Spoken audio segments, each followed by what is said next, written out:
नरेंद्र मोदी को लेकर social media में उम्मीदों का उफान आया हुआ है, मगर नरेंद्र मोदी का कहना है कि लोगों का उम्मीद करना गलत नहीं है।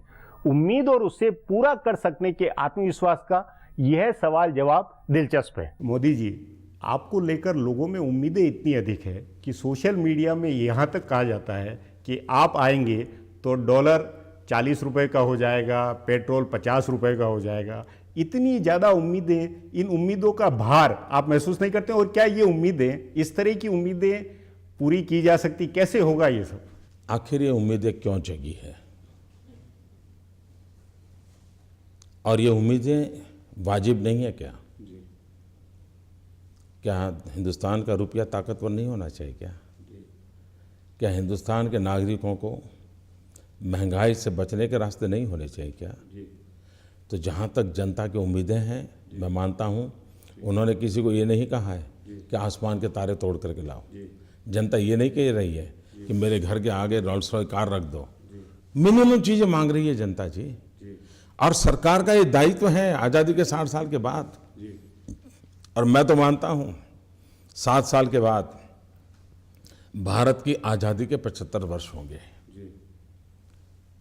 हम याद करें, स्मरण करें उन महापुरुषों का जिन्होंने आज़ादी के लिए जंग किया, जिंदगी जलों में खपाई, कुछ ने फांसी के फंदे पर लटक गए।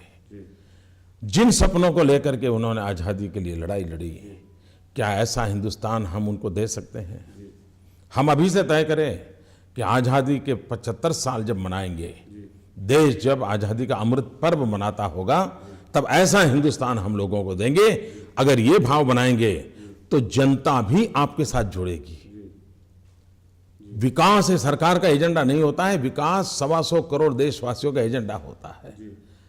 लाल बहादुर शास्त्री ने ये करतब करके दिखाया था। उन्होंने जब कहा जय जवान जय किसान, और उस समय हम विदेशों से गेहूं लाते थे, इसी देश के किसानों को उन्होंने ललकारा, इसी देश के किसानों ने देश के अन्न के भंडार भर दिए। क्या सरकार की ऑफिस में अन्न पैदा होता था क्या? क्या अन्न वहीं हर एक के टेबल पे उगाया जाता? क्या किसानों ने करके दिखाया? परिवर्तन इसी प्रकार से आता है। आप 125 करोड़ देशवासियों की शक्ति का महात्मा समझो, उनके सपनों को पूरा करने का अवसर दो। आप देखिए हिंदुस्तान कितना भाग्यवान है। 65% जनसंख्या 35 से कम आयु की है। सारी दुनिया हम पे ईर्ष्या करे, ऐसा हमारा देश है। हम उन नौजवानों को अवसर दें, सारे सपने पूरे हो सकते हैं। नहीं, यही जो आपने कहा है कि जो 60 साल से जो लोगों के सपने थे, उम्मीदें थी, वो आज सब एक तरह से बिल्कुल उम्मीद का प्रतीक आप बने हैं। उस उम्मीद में नौजवान भी, खास तौर पे बहुत उम्मीदें जो 35 साल से कम की उम्र का जो नौजवान है, लेकिन नौजवान बहुत जल्दी असहज होता है, बहुत जल्दी धैर्य खोता है। उनको अगर जल्दी से नतीजे नहीं मिले तो उसकी जो जोखिम है, उसके जो खतरे हैं, वो क्या आप मानते गंभीर नहीं होंगे? मैं नहीं मानता हूं। जैसा आप नौजवान का एनालिसिस करते हैं वैसा मैं नहीं करता हूं। पीढ़ी काफ़ी बदल चुकी है। आज का नौजवान प्लस माइनस हर चीज़ का एनालिसिस करता है, वो स्थितियों को समझता है, और अगर उसको विश्वास हो जाए हाँ कदम सही दिशा में है, तो उसके बाद जितनी धीरज है उतनी धीरज किसी के पास नहीं है।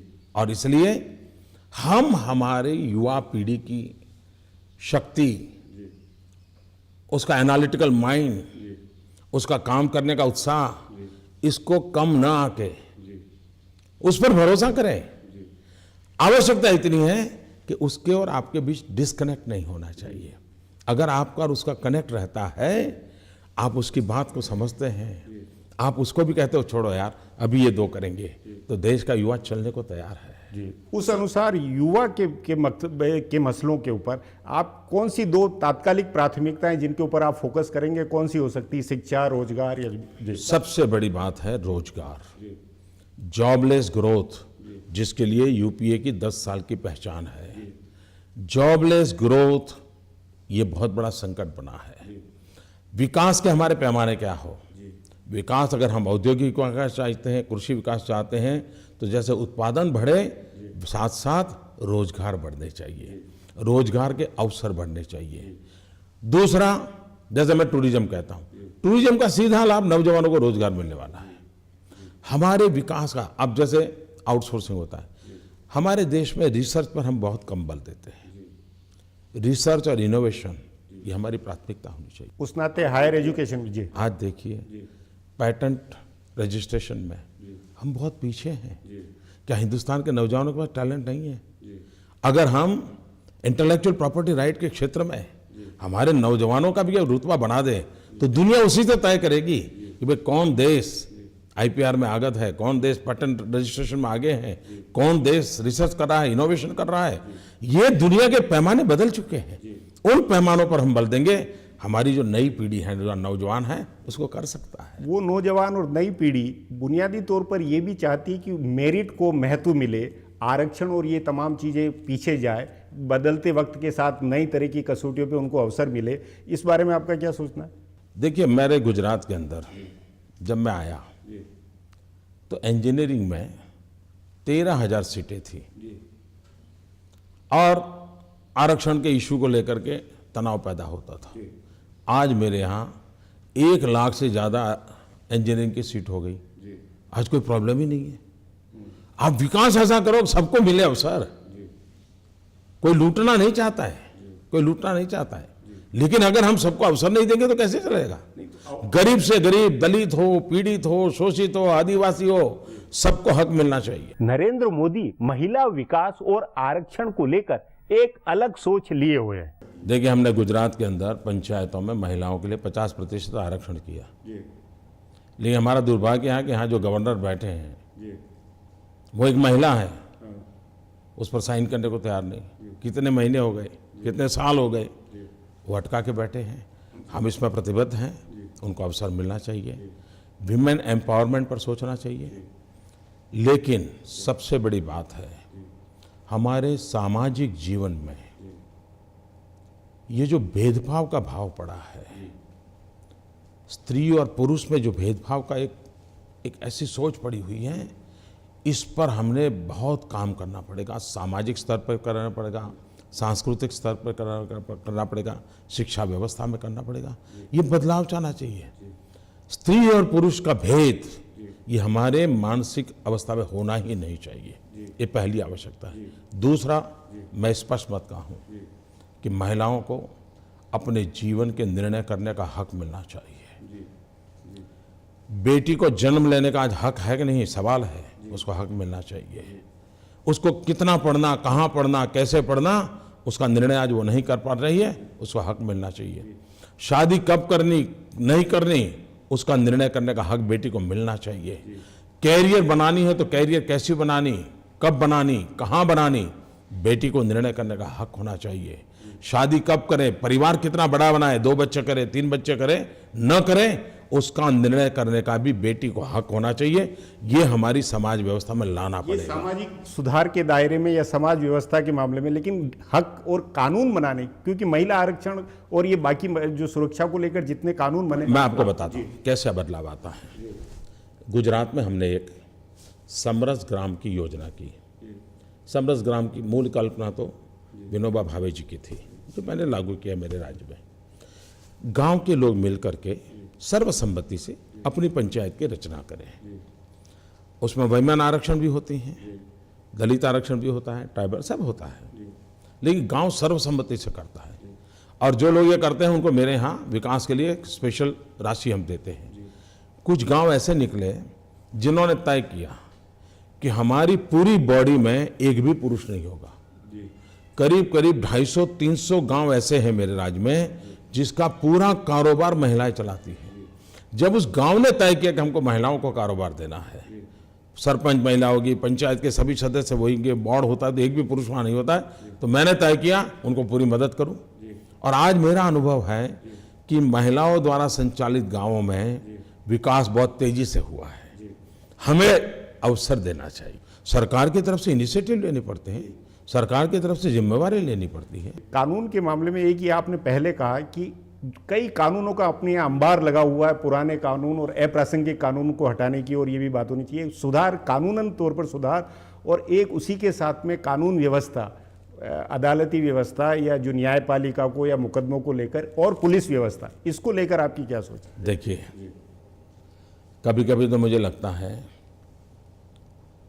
लॉलेसनेस ये हकीकत है, लेकिन लेस लॉ ये जरूरी है। एक तरफ है लॉलेसनेस और दूसरी तरफ आवश्यकता है लेस लॉ। मैंने कहा ना, कानूनों का जंगल बना हुआ है। कुछ तो कानून है जो 19वीं सदी में 18वीं सदी में बने हुए हम लेकर के घूम रहे हैं। जगत बदल चुका है। जितना इससे मुक्ति पाएंगे उतना सरलीकरण आएगा। दूसरा, कानून और व्यवस्था, उसके कई पहलू हैं। एक है हमारे पुलिस फोर्स का ह्यूमन रिसोर्स डेवलपमेंट, हमें उसे मॉडर्नाइज करना पड़ेगा। आज क्या होता है, 6 फुट का नौजवान है, पुलिस में भर्ती होता है, 9 महीने हाथ पैर ऊपर नीचे करता है और उसके हाथ में बंदूक पकड़ा दी जाती है, कानून पकड़ा दिया जाता है। गुजरात में हमने एक प्रयोग किया है, पहली बार देश में हमने एक रक्षा शक्ति यूनिवर्सिटी बनाई है। जिसको भी सिक्योरिटी फोर्सेज में जाना है, यूनिफॉर्म में जाना है, वो वहीं से ग्रेजुएट होगा और ग्रेजुएट होने के बाद अगर अच्छे मार्क्स लाता है और उसमें सब पढ़ाया जाएगा, उसको कानून पढ़ाया जाएगा, उसको लॉ एंड ऑर्डर पढ़ाया जाएगा, उसको आर्म्स की ट्रेनिंग दी जाएगी, उसको डिसिप्लिन सिखाई जाएगी, उसको मॉब साइकोलॉजी पढ़ाई जाएगी, उसको विमेन के राइट्स पढ़ाई जाएंगे, सारी चीज़ें पहले से ही पढ़ाई जाएगी। तो एक बहुत ही एबल मैन पावर तैयार होगा और वो अगर पुलिस में इंजेक्ट होता है तो धीरे धीरे उसमें भी बदलाव आएगा और एक बहुत बड़ी मात्रा में किया जा सकता है। दूसरा, आज क्राइम का रूप बदल चुका है। आज क्राइम में टेक्नोलॉजी आई है, साइबर क्राइम का बढ़ रहा है, इकोनॉमिकल ऑफेंस बढ़ रहे हैं। उसमें हमारे लिए इस दुनिया को पहुंचना है तो अगर गुनहगार टेक्नोलॉजी से जुड़ा है तो इन्वेस्टिगेशन भी टेक्नोलॉजी, तो हमें फॉरेंसिक साइंस पर बल देना पड़ेगा। Gujarat is the first state in the world जिसने फॉरेंसिक साइंस यूनिवर्सिटी बनाई है। कॉलेजेज में कहीं कहीं फॉरेंसिक साइंस के डिपार्टमेंट है, कोर्सेज चलते हैं, लेकिन फॉरेंसिक साइंस यूनिवर्सिटी सारी दुनिया में एक ही है और वो गुजरात में है। हम उसमें जजिस को भी पढ़ाते हैं, लॉयर्स को पढ़ाते हैं, हम पुलिस को पढ़ाते हैं और सारी व्यवस्था, जैसे अभी हमारे देश में बलात्कार होता है तो बलात्कार की घटना को मेडिकली किस प्रोटोकॉल के अंतर्गत उसको देखा जाए, उसकी कोई व्यवस्था नहीं है। We are the first state in the country जिसने एक फॉरेंसिक मोबाइल वैन तैयार की है, स्टाफ को ट्रेन किया है। बलात्कार की घटना होगी तो ये मोबाइल वैन वहाँ पहुँचेगी, उसके क्या प्रोटोकॉल होंगे, उस बलात्कार जिसका हुआ है उस देवी का सम्मान बना रहे और फिर भी पूरी जांच हो, उसके सारे प्रोटोकॉल, उसके लिए फॉरेंसिक साइंस लैब बनाई है। अगर हम इस आधुनिक विज्ञान तो लेके जाएंगे तभी तो जाकर के हम बदलाव लाएंगे। सिर्फ एक कानून बना दिया और वो राजनीति करते रहे और वोट पाने के लिए खेल खेलते रहे, इससे नहीं होता है। मोदी जी अब एक ब्रेक लेंगे, ब्रेक के बाद बातचीत को जारी। आगे मैं नरेंद्र मोदी के सामने अपनी ये जिज्ञासा रखूंगा कि क्या कोई देवीय कृपा है जो उनका ऐसा जादू हुआ